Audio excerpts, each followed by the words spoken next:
The streets of Los Angeles shimmered under a thin sheet of evening rain, the neon lights of restaurants and theaters reflecting off-wet sidewalks like liquid fire. The heart of downtown buzzed with the usual rhythm of a Saturday night cars, honking in traffic, laughter spilling from patios, and the occasional wail of a distant siren. Inside CNR-STORIES, one of the city's trendiest culinary hotspots, the atmosphere was a world apart, warm, ambient, and brimming with the aroma of exotic spices, seared meats, and the gentle hum of jazz piano. Ivor Castillo, seated at a small, corner table by the windows, barely noticed the world outside. She was laser-focused on her tablet, scanning through legal briefs while sipping a glass of Pinot Noir. Dressed in a tailored navy dress, with her dark hair swept into a tight bun, she exuded a calm authority that made most people hesitate before approaching her. At 36, Ivor was already one of the most formidable litigation attorneys in LA, known for her ruthlessness in court and her icy composure in public. She didn't come to CNR for the food or the ambience. She came for the solitude. It was one of the few places where she could sit undisturbed, catch up on work, and escape the constant pressure of managing high-profile clients and impossible deadlines. She didn't even glance up when the front door opened, ushering in a gust of cold wind and a tall, slightly disheveled man who seemed out of place in the otherwise polished setting. Mark Danner stumbled in, holding his phone to one ear and clutching a damp messenger bag in the other. His jeans were soaked at the cuffs, and his black hoodie clung to him from the rain. He was clearly flustered, mid-conversation with someone who seemed to be giving him directions, or perhaps a scolding. "No, I'm here now." "I found it. Yes, I'll be quick," he muttered into the phone as he glanced around, eyes scanning for someone. He didn't notice the slick patch of marble floor just beyond the threshold. His foot slid, his balance tilted, and in a split second, he careened forward. Ivor had just stood to adjust her seat when it happened. The force of Mark's fall knocked into her, sending her glass of wine flying into the air and shattering onto the floor. Her handbag tumbled off the table, its contents spilling everywhere: lipstick, keys, credit cards. The restaurant fell silent. Mark crashed at the ground beside her, groaning in pain and shock. Ivor staggered back, her dress now soaked with red wine, and a sharp gasp escaped her lips. Her face twisted with disbelief, then fury. She looked down at the man sprawled at her feet. "Are you kidding me?" she snapped, her voice cutting through the silence. "What the hell is wrong with you?" Mark scrambled to sit upright, brushing glass shards away and raising his hands in apology. "I'm so sorry, I slipped. I didn't see you." "Obviously," Ivor hissed. "Do you always throw yourself at women, or is today a special occasion?" Murmurs rippled through the restaurant. A few patrons craned their necks, some reaching for their phones. Mark's face turned crimson as he struggled to his feet. The hostess arrived, wide-eyed and apologetic, but Ivor waved her off. Her fury was locked entirely on Mark. "Look at my dress," she continued, gesturing to the spreading stain. "This is designer. Do you even know how much this costs?" Mark tried to apologize again, his voice cracking with embarrassment. "It was an accident. "I swear." "I didn't mean." "No, you didn't mean. That's the problem with people like you. No awareness, no control. Just stumble through life and expect others to clean up the mess." The comment stirred more than it should have. Mark opened his mouth, then shut it, the words dying in his throat. He was used to criticism. He'd heard worse. But something about Ivor's voice, her dismissive glare, triggered a buried humiliation he hadn't felt in years. A manager approached, asking if Ivor would like to move tables or have her meal replaced. She declined with a terse shake of her head and gathered her scattered items. Mark took a step back, realizing he had to leave before he made it worse. "I'm sorry," he said one last time. Voice low, Ivor didn't respond. She sat back down, dabbing at the wine stain on her lap with a napkin, the muscles in her jaw tight with restrained rage. Mark turned and walked out of the restaurant, his face still red, his chest tight with shame. Outside, the rain had slowed to a drizzle. Mark stood beneath the awning, breathing heavily, replaying the incident in his head. It had been an honest mistake, but he could still hear her voice, cold, sharp, unforgiving. Across the street, a group of teenagers were huddled under umbrellas, one of them holding up a phone. Mark didn't have to guess. He knew the video of his fall would be online within minutes, maybe even trending. Just another failure to add to the list. He pulled out his phone and saw 3 missed calls from his sister. With a sigh, he started walking toward the metro station, each step heavier than the last. He hadn't expected much from the night, just a meeting with a friend who was helping him with a new writing gig. But now, all he had was a soaked hoodie, a bruised hip, and the image of a furious woman burned into his mind. Back inside the restaurant, Ivor sat still for a long time. The manager came by again with an offer to comp her meal. She nodded absently, accepting but not acknowledging. The adrenaline had begun to fade, replaced by a quiet bitterness. She opened her tablet again, trying to refocus, but the words blurred together. She couldn't stop thinking about his face, the flash of guilt, the retreating apology. Who was he? She had never seen him before. He didn't look like he belonged there, but something about his eyes. There was pain in them, and maybe, just maybe, a reflection of something she didn't want to admit, something she had seen in her own mirror on the worst of days. The night resumed around her. jazz continued to play. Dishes clinked. Conversations returned. But for Avor, something had shifted. And though she didn't know it yet, the man she had so harshly scolded would soon become a central figure in a story she could never have predicted. The viral age had a cruel sense of humor. By morning, the video had already amassed thousands of views, reshared across platforms with hashtags like #wine4, #angrylawyer, and #clumsyguy. It began as a trending clip on TikTok and Instagram, an entertaining moment of real-life drama in a fancy restaurant. but within hours, it morphed into something uglier. Online commentators, having nothing better to do, took sides. Some mocked Mark's fall, Others criticized Avor's harsh reaction. but the damage was already done for both of them. Avor Castillo's inbox was flooded by noon. Clients, colleagues, and law firm partners forwarded the video with awkward emojis. Or polite silence. Some offered support. Others sent questions disguised as jokes. She didn't find it funny. Neither did her boss. Avor, Robert Mendes, senior partner at Langford and Mendes LLP, called her into his office. He was a tall, silver-haired man with a perpetual look of practiced concern. What happened last night? Avor sat across from him, crossing her legs tightly. A man slipped and fell into me. My reaction was unfortunate. But it was a moment. A human moment. Mendes sighed and leaned back. It's going viral. You know how this works. It doesn't matter that you were right to be angry. It's about optics. The board is nervous. Avor's eyes narrowed. So I should have smiled and offered him dessert. I'm asking you to lay low for a while, Mendes said gently. No court appearances for a week. Work remotely. Let it blow over. It felt like a reprimand, masked in politeness. Avor nodded curtly and left his office. Her jaw clenched. She'd built her reputation brick by brick, and now it was threatened. By a slip and a stranger. It enraged her. That night, she sat alone in her high-rise apartment, scrolling through the comments on the video despite knowing better. Trolls filled the feed calling her entitled, cold, heartless. Some compared her to fictional villains. Others questioned her morals. One comment stood out. Careful who you humiliate. The internet has a long memory.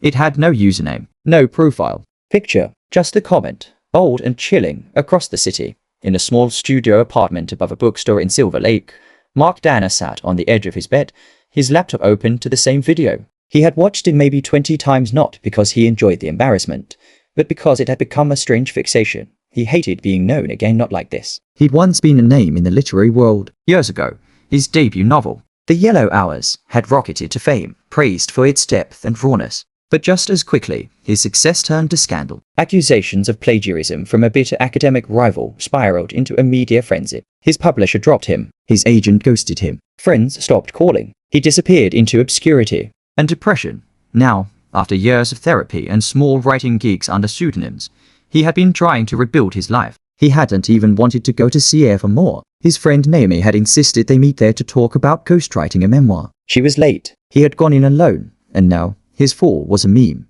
His phone buzzed with a message. Naomi, you.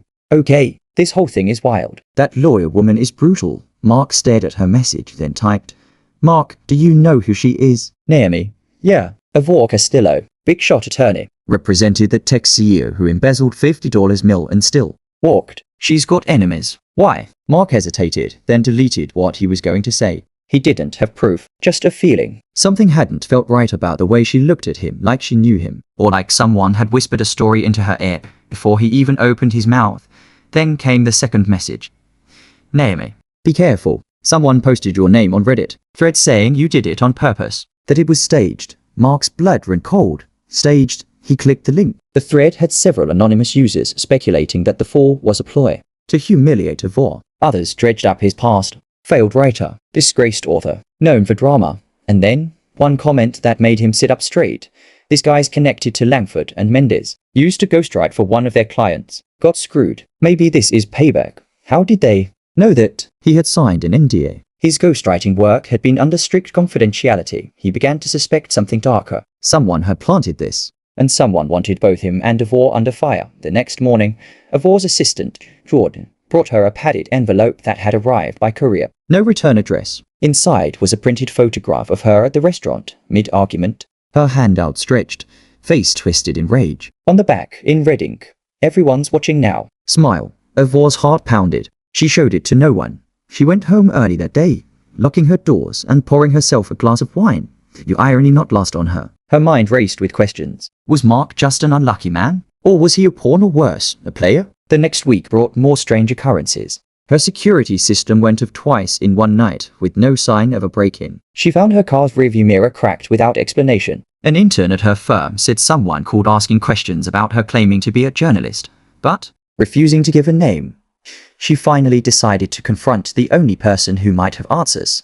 Mark. Finding him wasn't hard. A friend in IT traced his online usernames back to an old forum for writers. From there, she followed a trail to his self-published blog, and then to his LinkedIn. He listed himself as a freelance editor, and his address was tied to a COL president's. In Silver Lake, one rainy afternoon, she stood at his door, umbrella dripping, heart pounding. She rang the bell. Footsteps. Then the door creaked open. Mark stood there, stunned. You? Yvor's voice was tight. We need to talk. He didn't answer immediately, but something in her expression must have convinced him. He stepped aside. She entered, and he shut the door. The tension in the room was thick. Ivor turned to face him. I'm not here to fight. I think someone's playing both of us. Mark nodded slowly. I've been thinking the same thing. They sat opposite each other. On a faded couch, the rain tapping gently at the windows. Two people so different, yet now bound by a moment neither had intended and a mystery neither could ignore. And as their conversation deepened, they began to uncover threads neither of them could have imagined connections between Ivor's firm. A silenced author, and a multi-million-dollar fraud case that had been buried years ago. The fall in the restaurant had just been the beginning. Someone wanted secrets to stay buried, and both Ivor and Mark were standing in the way. Mark sat across from Ivor in the small kitchen of his modest apartment, nursing a cup of bitter black coffee. The tension between them had slowly thawed over the past hour as they talked through the bizarre events surrounding the restaurant incident, the online fallout, and the anonymous threats that followed. Ivor's expression was tight, her body poised like a coiled spring, but there was no mistaking the flicker of doubt in her eyes, the same doubt mirrored in Mark's own. Ivor had come to confront him. Instead, she found herself recounting the anonymous messages, the cracked mirror, the couriered photo. And as she spoke, Mark realized they weren't isolated incidents. His own inbox had received odd emails lately, random strings of text, strange file attachments he never opened, and warnings that seemed like riddles. Neither of them could deny their pattern anymore. Someone was manipulating their lives. I thought it was just a fluke, Mark said quietly. That night at the restaurant, I had no idea who you were. I didn't even want to go inside. I was late, I was tired, and I just wanted to sit down and have a conversation about a job. But the moment I looked up and saw the phone cameras, the way people stared at me, I knew it would follow me. Ivor nodded, her fingers tightening around her cup. You are not the only one. I've worked cases for CEOs, tech moguls, even politicians. I've made enemies plenty, but this doesn't feel like public backlash. It's too targeted. She pulled her phone from her bag and slid it across the table. On the screen was a name. Garrison Holt. Mark's expression changed instantly. Where did you get that name? You know him. Mark nodded slowly. He was the client. The one I ghostwrote for 5 years ago. CEO of a private equity firm. Charismatic, ruthless. He hired me to help shape a memoir, half business wisdom, half self-congratulatory nonsense. But as I got deeper into his world, I started finding cracks in his story. Ivor leaned in. What kind of cracks? Fabricated deals, shell companies, illegal offshore accounts. I started compiling inconsistencies in my notes, not because I wanted to expose him, but because I needed the truth to write convincingly. But when I questioned one detail too closely, the deal fell apart. He dropped me, made sure the contract was shredded. Weeks later, I was accused of plagiarism. My book was reviewed, lines compared, passages dissected. Suddenly, I was radioactive. My reputation gone. Ivor absorbed the words in silence. It all connected. Garrison Holt had once been represented by Langford and Mendes, her firm. She remembered him clearly, a client who smiled too easily, whose eyes never matched his green. He had once pulled her aside at a corporate retreat and complimented her tenacity, in a tone that sounded more like a threat than praise. I remember him, she said. He made a lot of money disappear. We cleaned it up, buried lawsuits, rewrote contracts, neutralized whistleblowers. I didn't ask questions. Back then, I didn't care. I was young, ambitious, and climbing fast. Mark's gaze sharpened. So you think he's behind this? Ivor shook her head. I don't know, but he has the resources. And if he thinks we know too much, if he thinks we're a liability, then we're already targets. They sat in silence for a moment, the rain outside punctuating the tension with its soft rhythm against the windows. Then Ivor stood, pacing the kitchen. There's something else, she said. About a year ago, one of our junior paralegals, Maya Tran, disappeared. Just stopped showing up. No notice, no resignation. HR brushed it off, but I remember her. Smart. Curious.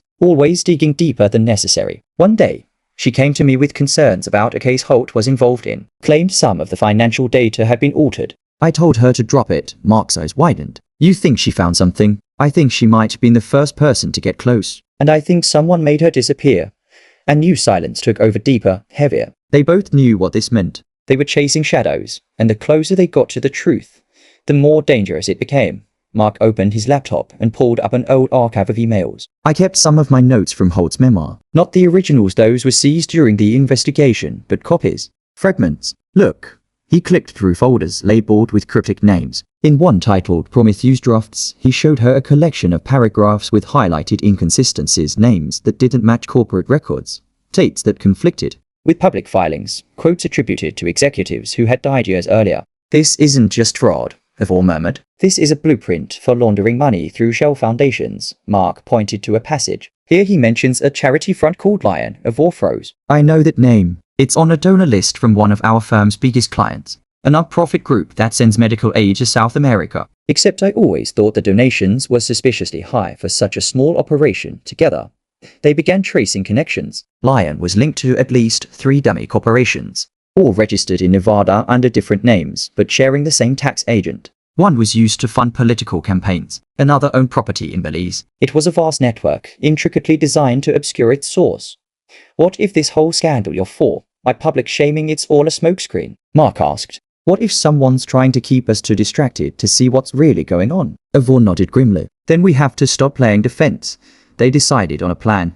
Ivor would use her access at the firm to gather internal memos, client ledgers, and any hidden documents connected to Holt and Lion. Mark, using his network of freelance journalists and former contacts, would dig through public filings and reach out to whistleblowers who might still be in hiding. It was risky. If anyone found out what they were doing, Ivor could lose her license. Mark could be sued again or worse, but neither of them could ignore the truth anymore. Late that night, Ivor stood by Mark's window, staring out at the city lights. I used to think justice was just about facts and courtrooms. But it's not. It's about stories. The right ones. Told at the right time. Mark joined her. So let's tell this one, before someone else decides how it ends. Outside, the city shimmered with secrets, and for the first time, they weren't running from them. They were ready to expose them. The rain had stopped, but the tension hadn't. Clouds still hung low over Los Angeles, heavy and unmoving, as if the city itself was holding its breath. Inside Ivor Castillo's sleek downtown office, now dimmed, the blinds drawn, the glass door locked, Mark Danner stood beside her, both of them leaning over a sea of open files, flash drives, and old emails. Their world had narrowed to this room, and the storm they were about to unleash, the past week, had been a blur. Ivor had worked in secret, accessing encrypted legal documents, pulling internal memos marked confidential, and covertly printing financial ledgers that revealed the dirty web Langford and Mendez had helped to build. Mark had traced old ghostwriting contacts, reached out to journalists willing to listen of the record, and dug through corporate registries. Together, they had exposed the anatomy of corruption. Lion wasn't a charity. It was a laundering operation. The money it moved millions had touched campaign funds, real estate development, even private security firms. The non-profit front was only the tip. Beneath it were dummy companies registered under names of dead people, fake grants, and offshore transfers. It was orchestrated by Garrison Holt and protected by high-powered enablers, attorneys, accountants, and politicians. And Ivor's firm had played a key role. This is everything, Ivor said, sliding a flash drive across the table. Client contracts, revisions, spin checks, internal notes. Some of these emails even refer directly to the shell companies by name. If we go public, there's no spinning it. No plausible deniability. Mark stared at the drive. Once we release this, there's no walking it back. We become targets. We already are, she said. Her voice was calm, but her hand trembled slightly as she reached for her glass of water. They had a contact, an investigative reporter named Elena Koo, a Pulitzer finalist known for taking on impossible stories. Ivor had reached out through a secure channel, and Elena had agreed to meet in person. The plan was simple. Hand over the files, confirm the truth, and let Elena publish the story with full documentation. But they knew it wouldn't be that easy. Just days earlier, Mark had been followed home. A dark sedan idled outside his building for hours. A stranger approached him on the subway, muttered, "Stop digging," and vanished before he could react. Evor's apartment had been broken into, nothing stolen, but a glass of wine deliberately poured on her desk, the stain mocking her.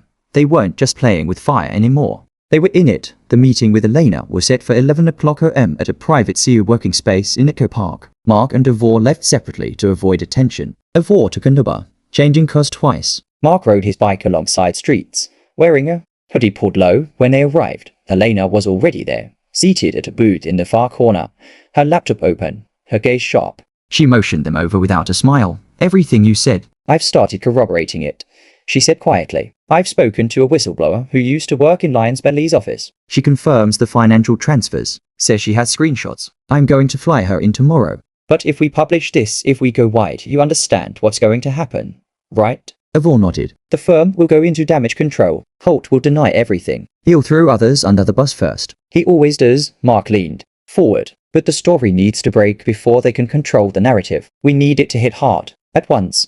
Elena looked between them. I can go to print in 48 hours. But I need your source documents. Names. The exact chain. If there's any doubt, the story dies. Ivor reached into her bag and handed over the drive. It's all there. Elena took it, slipping it into a secure case, then looked up. One more thing. When this runs, the blowback on you both, it won't just be legal. You'll be attacked. Personally, discredited. You might lose everything, Ivor exhaled. Then it's worth losing. They left the meeting in silence, both of them aware that the clock had started. The next 48 hours would change everything. Either they would expose a system of power and money that had poisoned the city, or they would be buried beneath it. The next day, the preparations began. Elena's team started reviewing the files. Mark drafted a statement, recounting his experience with Holt and the plagiarized memoir. Ivor submitted a formal resignation to Langford and Mendes effective immediately. Her letter was brief but scathing, citing irreconcilable ethical violations. She copied it to every senior partner. That same afternoon, Ivor received a call from Robert Mendes.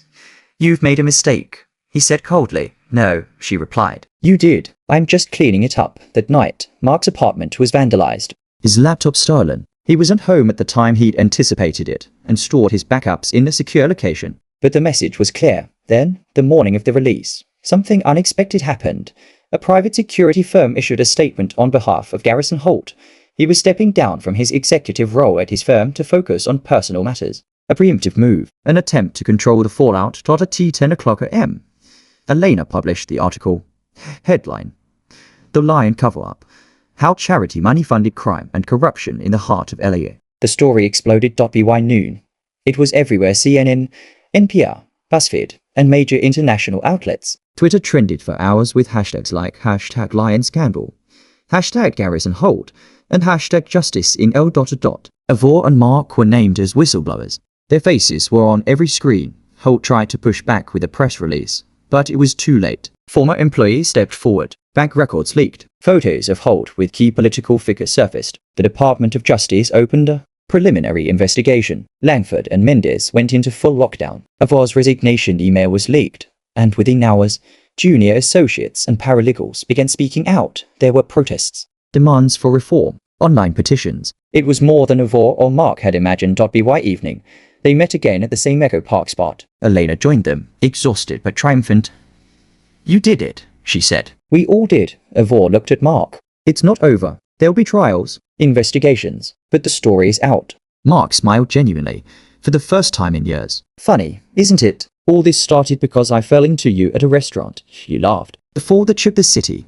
They didn't know what the future held. Mark would still have to rebuild his name. Ivor would face scrutiny from legal boards, but they had done something real. They had exposed the truth, and in a city where illusion ruled, that was the rarest justice of all.